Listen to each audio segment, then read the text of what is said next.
林筱魯議員。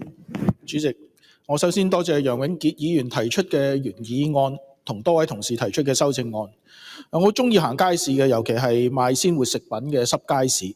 不過今日我就唔準備就個人喜好或者保育人文景觀嘅角度去講如何活化再利用公眾街市嘅建築，而係從實務嘅角度去睇公眾街市嘅需要。我認為當一個新嘅發展區嘅民生配套未成熟嘅時候，政府係有需要先提供包括街市在內嘅基本社區配套，俾去開荒嘅市民享有日常生活所需嘅必須便利。但係我哋有必要實事求是咁檢視公眾街市嘅需求、定位同埋設計。先講需求，早有審計報告指出公眾街市嘅整體空置率有上升嘅趨勢。數據亦都顯示公眾街市嘅出租率係不斷下降。剛才唔少同事都有分享咗具體嘅例子，有啲街市更加計劃或者係關閉添。公眾街市吸引力或者係吸客力下降已經係不爭嘅事實嚟。喺定位方面，食環署喺7年前推展街市現代化計劃，包括全面翻新以至係重建項目，用先導計劃形式試行優化攤檔項目。可惜冇乜成效嘅，翻新咗嘅街市裏面嘅攤檔嘅生意亦都冇起色，甚至係差咗。奇怪就係當某啲公營街市人流少、生意差嘅時候亦有街市嘅生意就算唔係蒸蒸日上都好啦，都係穩定嘅。仲有唔少人話私營街市啲嘢好貴喎，但係都係要去買。擺喺眼前嘅數據同埋市民購物習慣嘅明顯改變網購同埋北上消費由唔顯眼變到今時今日係某部分市民嘅生活習慣嚟㗎啦。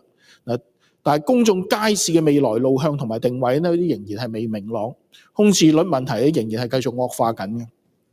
喺咁嘅背景之下過去2年政府仍然要使近23億喺天水圍同埋古洞北起2個獨立嘅新嘅公眾街市。對我嚟講街市嘅功能定位就係為市民提供必要嘅新鮮糧食同日用品，唔係提供營業環境比商場更好嘅廉租店鋪。唔好因為要勉強競爭求存本末倒置而去雕龍雕鳳。如果一個社區已經完全成熟，市民買嘢有足夠嘅選擇，就好應該退場。可能大家問有幾本末倒置啊？舉返個例，天水圍街市提供150個攤檔，建築面積22,000多平方米，建築費就差唔多15億，每年維修管理嘅經常開支係3720萬。古洞北街市嘅檔口總數140個，建築面積14,400平方米，建築費就差唔多8億，每年維修管理嘅經常開支係4240萬。如果用市場角度去睇呢啲數字嘅話古洞北同天水圍街市嘅可出租率分別就係得1/4同埋1成嘅。